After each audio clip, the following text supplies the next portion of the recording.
சட்டப்பேரவையில் காவல்துறை மானிய கோரிக்கை மீது முதலமைச்சர் பதிலுரை. தமிழ்நாடு இதுவரை பார்த்தது திராவிட மாடல் அரசின் பார்ட் 1 தான் என்றும் 2026 வெர்ஷன் 2.0 லோடிங் என்றும் உறுதி. தமிழ்நாட்டுக்காக, தமிழர்களுக்காக, மாநில உரிமைகளுக்காக என் பயணம் தொடரும். இதுவரை பார்த்தது திராவிட மாடல் அரசின் பார்ட் 1 தான்.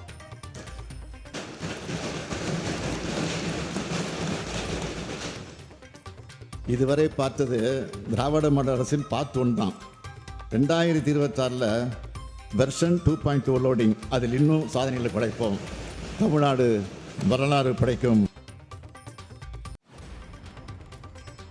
நாட்டின் பொருளாதார வளர்ச்சியை தமிழ்நாடு மிஞ்சி இருப்பதாக முதலமைச்சர் மு.க.ஸ்டாலின் பெருமிதம். தமிழ்நாடு எல்லா துறைகளிலும் தலை நிமிர்ந்து நிற்பதாக சட்டப்பேரவையில் பேச்சு. 24-25 நிதியாண்டில் சாதனை படைச்சிருக்கு. இந்தியாவிலிருந்து ஏற்றுமதி செய்யப்படும் ஒட்டுமொத்த எலக்ட்ரானிக் ஏற்றுமதி அளவில் தமிழ்நாடு மட்டுமே 41.23 விழுக்காடு பங்கு வகிக்குது. அதாவது கிட்டத்தட்ட பாதி அளவு. கடந்த 4 ஆண்டுகளில் 5,80,000 கோடி ரூபாய் வணிக வரியாக வந்திருக்கிறதே நம்முடைய வளர்ச்சிக்கான சான்று. கடந்த அதிமுக அரசில் ஊர்ந்து கொண்டிருந்த தமிழ்நாடு திராவிட மாடல் ஆட்சியில் தலை நிமிர்ந்து நடக்கிறது. எல்லா தடைகளையும் தாண்டி திமுக அரசு சாதனை படைத்து வருவதாக முதலமைச்சர் பெருமிதம். இப்படி சாதனைக்கு மேல் சாதனையை செஞ்சுட்டு இருக்கக்கூடிய தமிழ்நாடு இந்த சாதனைகள் தான் சாதாரணமாக செஞ்சுட்டு இல்லை. மேலே பாம்பு, கீழே நரிகள், குதித்தால் அகழி, ஓடினால் தடுப்புச் சுவர்கள். இதுக்கெல்லாம் இடையில மாட்டிக்கிட்ட மனிதனை போல ஒரு பக்கம் ஒன்றிய அரசு, மறுபக்கம் ஆளுநர், இன்னொரு பக்கம் நிதி நெருக்கடின்னு தடைகளை கடந்து செய்யப்பட்ட சாதனை இது. ஆதிக்கம், தீண்டாமையின் அடையாளமாக உள்ள காலனி என்ற சொல் அரசு ஆவணங்கள் மற்றும் பொது புழக்கத்திலிருந்து நீக்கப்படும். சட்டப்பேரவையில் முதலமைச்சர் மு.க.ஸ்டாலின் அறிவிப்பு. இந்த மண்ணின் ஆதி குடிகளை இழிவுபடுத்தும் அடையாளமாக காலனி என்ற சொல் பதிவாகி இருக்கிறது. ஆதிக்கத்தின் அடையாளமாகவும் தீண்டாமைக்கான குறியீடாகவும் வசை சொல்லாகவும் மாறியிருப்பதால் இனி இந்த சொல் அரசு ஆவணங்களிலிருந்தும் பொது புழக்கத்திலிருந்து நீக்குவதற்கு நடவடிக்கை எடுக்கப்படும் என்பதையும் தெரிவித்துக் கொள்கிறேன். காலனி சொல் நீக்கம் சமூக நீதி வரலாற்றில் பொன் எழுத்துக்களால் பொறிக்க வேண்டிய நாள் என்று அரசியல் கட்சி தலைவர்கள் வரவேற்பு. சமத்துவத்திற்கான நடவடிக்கை என்று வானதி சீனிவாசன் பாராட்டு. 2026 ஆண்டில் தமிழ்நாட்டில் ஒரே வெர்ஷன், அது அதிமுக வெர்ஷன் தான். எடப்பாடி பழனிசாமி எக்ஸ் தளத்தில் பதிவு. கடந்த அதிமுக ஆட்சி ஊர்ந்து சென்றதாக முதலமைச்சர் விமர்சனம். அதிமுகவினர் எதிர்ப்பு, தவழ்ந்து என்று மாற்றிக்கொள்ளும்படி பதிலடி. யாராவது குறிக்கிறது என்று சொன்னால் அது திரும்ப பெற்றுக் கொள்கிறோம். நான் யாரையும் குறித்து பேசல, யதார்த்தமாக இருக்கக்கூடிய வார்த்தை. அது என்ன அன்பார்லிமெண்ட் விடாது, அன்பார்லிமெண்ட் விடாது, குழந்தை தமிழ்ந்து வருது இல்லையா? உங்களுக்கு ஏதாவது மனசில் உறுத்தி வேற யாராவது குறிக்கிறது என்று சொன்னால் அதை அவைக்கு எடுக்கலாம். அதை முத்துங்க. நீங்க பொன் மாணிக்கவேலுக்கு எதிரான சிபிஐ விசாரணையை நிறுத்தி வைத்த சென்னை உயர்நீதிமன்ற உத்தரவு ரத்து. கடத்தப்பட்ட சிலைகள் எங்கே என்றும் பொன் மாணிக்கவேல் தரப்புக்கு உச்சநீதிமன்றம் கேள்வி.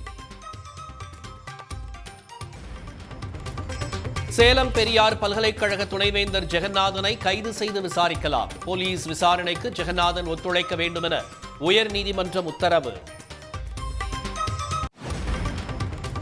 கிருத்திகை என்பதால் சிறுவாபுரி முருகன் கோயிலில் அலைமோதிய பக்தர்கள் கூட்டம். 4 மணி நேரம் காத்திருந்து சுவாமி தரிசனம். புகழ்பெற்ற மதுரை மீனாட்சியம்மன் கோயில் சித்திரை பெருவிழா கொடியேற்றத்துடன் தொடக்கம். வாடிப்பட்டி மற்றும் சுற்றுவட்டாரத்தைச் சேர்ந்த ஏராளமான மக்கள் சாமி தரிசனம்.